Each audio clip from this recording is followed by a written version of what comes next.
Hello, BookTube. I've got some more new books today, new old books. I'm a little out of breath. I've had 4 packages today, not in the post, by couriers. So the one came earlier, started unpacking it, bang, bang, bang, bang, bang. So I run back downstairs. Well, me running is like a turtle. And I got that one. I get back up, I get that one open, bang, bang, bang, bang, bang. Okay, go back down. I get back up as soon as I sit down, bang, bang, bang, bang, bang. And then I get everything open. I get back up here, get everything open, and then bang, bang, bang. And then like they just bang, bang, bang, bang, bang. And by then I was taking a little longer to get down. It was kind of funny. The delivery guy just sort of said, "Oh, I didn't think you were coming." And it's like, yeah, well, it took me, I guess, all of 45 seconds to a minute to get downstairs, which is not bad for me. Maybe a little over a minute. Let's say a minute and a half. And he thought that I was taking forever. And it's like, well, not too many people sort of sit right at the door and expecting, listening, and then open immediately. So it's funny when they do that. But no, I got some interesting books. All Courier. I think that's it for today, unless something comes in the normal post this afternoon. So I didn't get any package of some. There's a few more coming. The last one that came was from Germany, and I'm actually surprised it came so soon. It was something that I saw Amy at the Dusty Bookshelf. I'll leave some links down at the bottom where she, I think there's about 3 videos she showed, a book called Fishers of Books by Barton Currie. And I really liked the reading she did, so I figured I got to get that book. I first went on Abe, and what I do is I usually filter out everything except the UK here because of shipping mostly. Nothing comes up, nothing whatsoever, or at least maybe one did, but it looked like it's been buried in a dung heap for a couple years. So I added the US in. And yeah, a bunch come up. Good prices. Look like good condition. But I'm not going to pay 60, 70, 80 pounds for shipping for a 10, 15 pound or 20 pound book. There's no way I'm going to do that unless it's something I'm really desperate for, and I'm not that desperate ever. So I decided to go all countries. So I found one in Germany. But the description was in German, obviously. So I tried Google Translate. It wasn't that helpful. I just going, okay, well, I can tell it's a book. It looks like it might be a dust jacket with it, but it's hard to tell. It was like £5.63, I think it was, and £8 something for shipping. Made the total just over 14. I think the total I just looked before I did here, £14.21. The receipt came with this, and it was like €10 and £6 for shipping. So I'm assuming, I don't know what the how you translate German. Is it still marks? Deutschmarks? Sorry, I should know that. Oh no, it's not Deutschmarks. What am I talking about? It's euros. I'm not sure what the exchange rate is for euros for pounds. By sounds of it, the pound is stronger at the moment than the euro. So that wasn't too bad. So I was pleased, and actually I'm quite pleased with it. It does have a dust jacket, and it's rough. I'm going to have to be very careful with this because I don't want to damage it anymore. The spine is purple, and red and purple are the colors that fade. It doesn't have to necessarily be in the sun to fade. Yellow is another one, but purple and red are definite ones. It's got a newspaper article in here from... it looks like a review. Oh, that's really cool. New York Times book review, December 13th, 1931. That is really cool. So it's Browning, so it's a little fragile, but that is very cool. Looks like somebody paid at some point $7.50 for it. 750 what? Euros, dollars, pounds. And it looks in nice condition. Let me move the review out of the way and show you the book itself. It's got a bit of spotting there, but that may come off with, it just come off with rubbing. But yeah, because of the jacket, the spine label is still quite nice. And it's got a new label in the back. That's what I was sort of wondering if it would.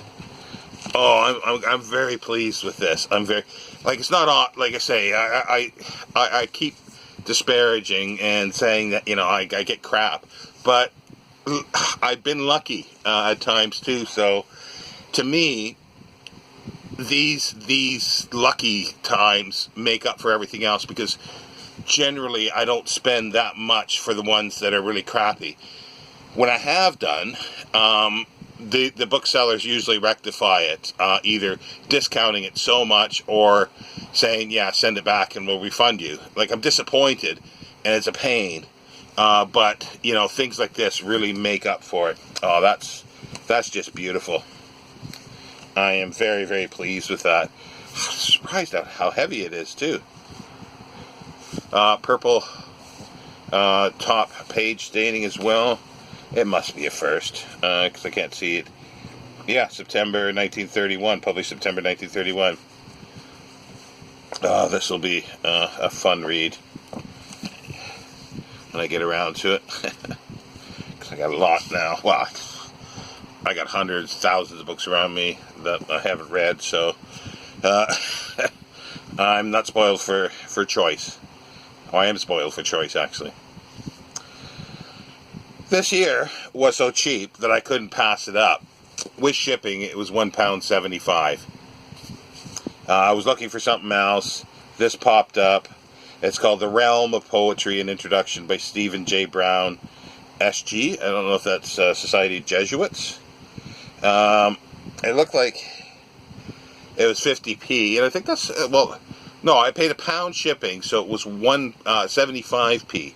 So it went up 25p from whoever bought that, whenever. It's from 1921, George Harrop and Company, and it was originally bought at Foyle's.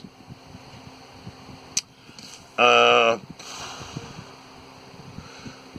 just looking to see if it was bought as a new or used. It might have been used for the 50p. It's a general introduction to poetry, but I'm always interested in things like this. Like, I would have, at my bookshop, if that was £2, I would have grabbed it. Like, I wouldn't even have thought of it. So £1.75, and again, very pleased with it. Here's another one that wasn't so much. I knew there was dust jacket with it, but I didn't think it was going to be this good a condition. It's How to Make the Best of Life by Arnold Bennett. I've been trying to get, I do want to get more of Arnold Bennett. I want to start reading him. He would be somebody I would not say no to collecting firsts of, but I know some of them are a bit expensive. There's no date on this one. It looks like it's quite autobiographical. He goes, temperament and habits, establishing good humor, 3 aids, the business of education, starting in life, falling in love, marriage, the continuation of marriage, children, not for the young, being interested in the community. I sort of bought it, sort of blind in a sense, because I was looking for more essays by Bennett, and I thought maybe this might be, but then I realized after purchasing it wasn't. I do like these paste on spine labels, and it's the same on the cover. There is a ding there, and all corners have a bit of a ding, but I like the buckram spine and then the paper boards, and the dust jacket has really kept the labels really nice. Let's see if there's another label in the back. I don't think so. I doubt it. Yeah. It's not I don't think it's first, because I don't think it's a sort of full-priced edition. This would have been they usually had the full-priced edition that came out. It depends on the year, but a full-price edition, then a cheaper one, and then the cheap edition would come out many years. It's like a paperback later. This, I think, is the intermediary edition. It's a guess, but it's a guess based on seeing a lot of books through my life. It's hotter and stoughton. It's got some foxing on the like dots along the front page edge. dusting, obviously, on the top.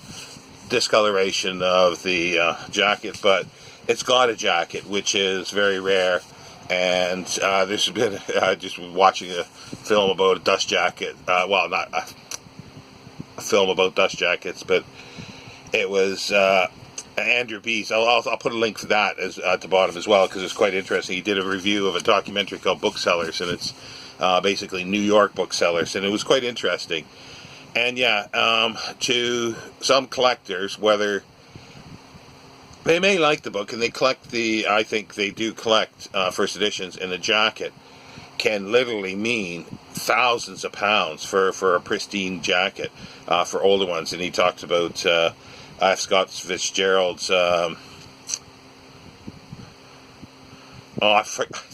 you see, it's a book that I despised when I read it. I should try it again, but it's his most famous book. But he talked about $10,000 for basically the dust jacket. And yeah, this is not anywhere near that, but it's probably this. It could even predate that, and it's still got a dust jacket, which a lot of books don't.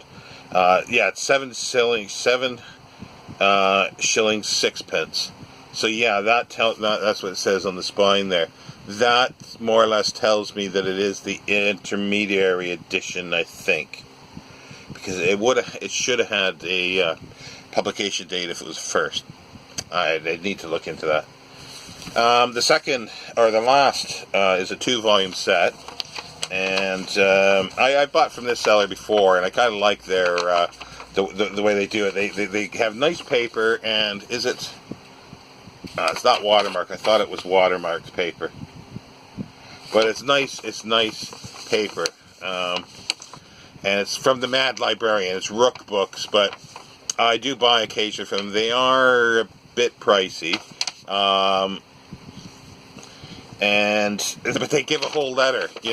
Dear Sean, thank you for your order with the Mad Librarian. We hope that your book has arrived with you safely and quickly. We want all of our customers to be happy with their purchases, so if there's anything that is not quite right, please do let us know, and we will do our best to fix it. We work hard to maintain our reputation on eBay, so we would appreciate the chance to correct things, should there be anything that is not quite right. Our books are also available for purchase directly from our website, www.rookbooks.com, and that's ROOKE books.com. We are constantly adding to our library, so please do not hesitate to get in contact if there is anything else we can help you with in the future. Once again, thank you for your custom, and we hope we can help you again soon. Yours, Catherine, for the Mad Librarian. So there's the, if anybody's interested, and there's their, I should actually follow them on Twitter for the heck of it. And even Instagram, because they might put up some interesting pictures. The one thing I do caution with their books is that they use high bright lights when they take a photograph, so that can hide a lot of sins. So it's just one thing. It makes the book look pretty, because it makes it look very shiny, but it will hide fading. It will hide some stains or mottling that's on the covers. So you do have to be a bit careful with that if those things are of concern to you, basically. And they sent the requisite bookmark, which is a sort of leather covering. It is leather, but it's sort of molded leather. It's just little bits of leather that are made up into a soup, and then on. I think it's got other filling with it as well. But yeah, there it is. But yeah, now to the books that I got through them.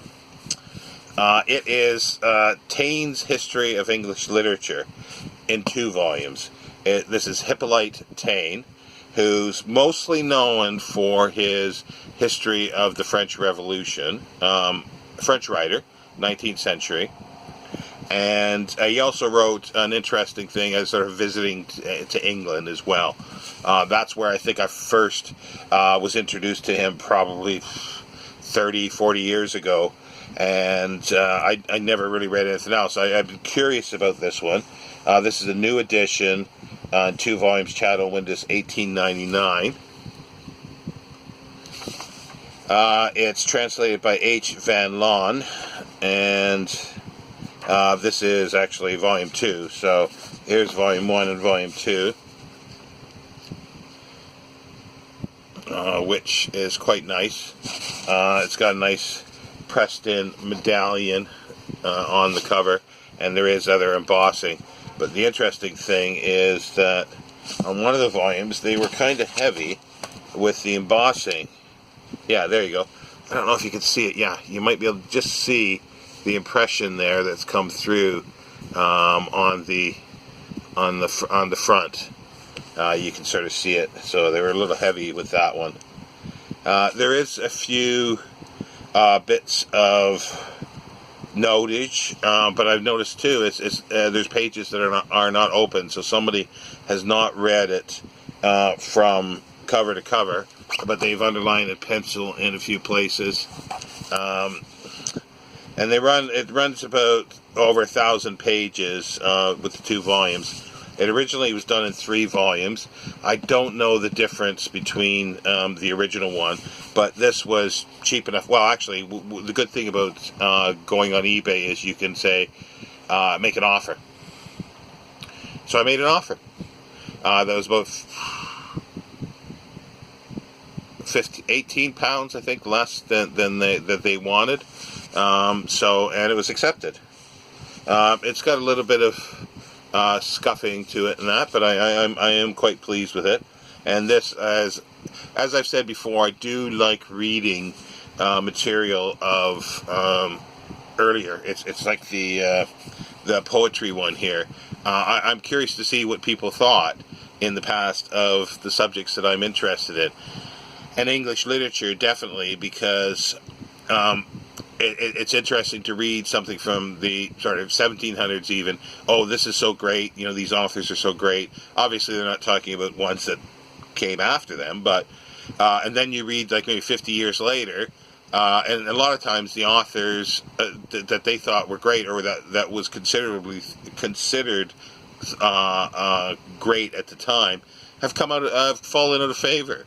And they're no longer the greats, or somebody new has superseded them, and so forth through time.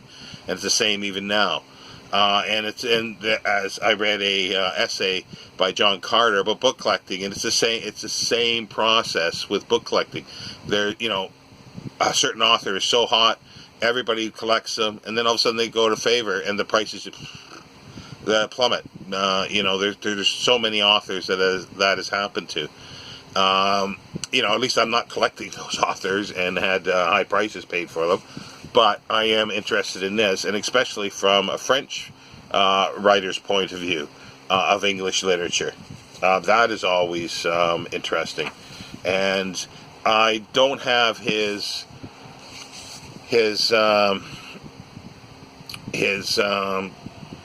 French Revolution, but Andrew B. did a good article, good video on, I think, specifically that. So I'll see if I can dig that out. So I'll put a whole bunch of links into the bottom. The Hippolyte Taine, and I think, I'll put that.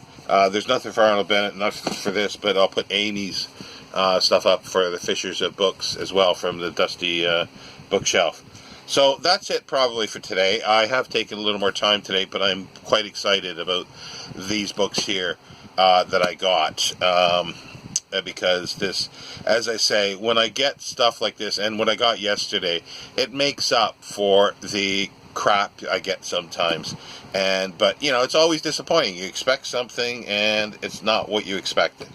And buying off the internet it's sight unseen most of the time, and as I say, with the photographs you have to be careful. people do manipulate the photographs. They will do things like, normally they will show the book and it'll show all the edge, and then sometimes they'll show the spine, and then they'll show and any other things. And that's really good when they show everything, the spine, the back cover, and if there's any writing in it, they show that.